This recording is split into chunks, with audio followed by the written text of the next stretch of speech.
سب سے بڑا گناہ اللہ کو چھوڑ کر کسی غیر کو پکارنا ہے۔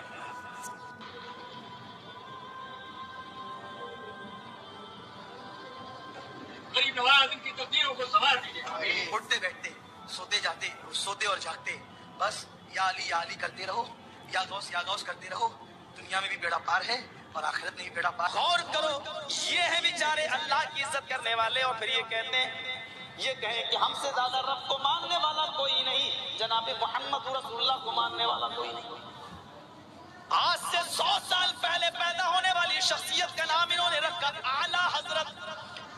ہمارے نبی کو تو صرف حضرت کہا جائے، اور اپنے پیر کے ساتھ اپنے اس جس سے عقیدت کو جوڑا ہے اس کو اعلیٰ حضرت کہا جائے۔ اعلیٰ کے معنی تو سب سے بلندی کے ہوتے ہیں، سب سے اونچے کے ہوتے ہیں۔ سبحان ربی الاعلیٰ۔ پہلی مرتبہ ہماری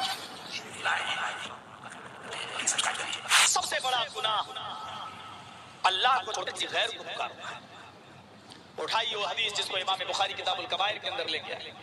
حدیث کے الفاظ اس طرح ہیں، وعن عبداللہ ابن مسعود رضی اللہ تعالی عنہ قال قال رجل یا رسول اللہ ای الذنب اکبر عند اللہ قال ان تدعو للہ ندا وهو خلقک۔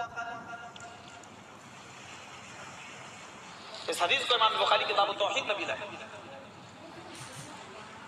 حضرت عبداللہ ابن مسعود فرماتے ہیں کہ اللہ کے نبی صلی اللہ علیہ وسلم کے پاس ایک شخص آیا اور آتے ہی اس نے کہا ای الذنب اکبر عند اللہ، اللہ کی نظر میں سب سے بڑا گناہ کون سا ہے؟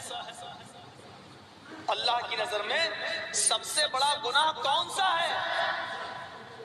سوچنا نہیں پڑا، جواب نہیں دینا پڑا، جناب محمد رسول اللہ صلی اللہ علیہ وسلم کا جواب سنو۔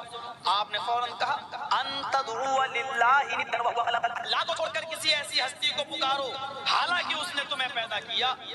اپنی حاجت روائی و مشکل کشائی کے لیے کسی غیر کو پکارنا، یہ سب سے بڑا گناہ بتایا ہے جناب محمد رسول اللہ صلی اللہ علیہ وسلم۔ غور کرو، یہ ہے بیچارے اللہ کی عزت کرنے والے، اور پھر یہ کہتے ہیں، یہ کہیں کہ ہم سے زیادہ رب کو ماننے والا کوئی نہیں، جناب محمد رسول اللہ کو ماننے والا کوئی نہیں۔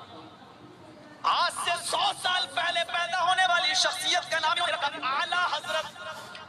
ہمارے نبی کو تو صرف حضرت کہا جائے، اور اپنے پیر کے ساتھ اپنے اس جس سے عقیدت کو جوڑا ہے اس کو اعلیٰ حضرت کہا جائے۔ اعلیٰ کے معنی تو سب سے بلندی کے ہوتے ہیں، سب سے اونچے کے ہوتے ہیں۔ سبحان ربی الاعلیٰ، اعلیٰ اس میں تفضیل ہے جس کا معنی یہ ہوتا ہے جو سب سے بلند ہے۔ ہم اسی لیے تو اپنی پیشانی اس کے سامنے رکھتے ہیں، کہتے ہیں کہ اللہ یہ پیشانی تو نے سب سے اوپر بنائی ہے، میرے جسم کے سب سے اوپر رکھی ہے، یہ پیشانی سب سے اونچی ذات کے سامنے ہی جھکے گی۔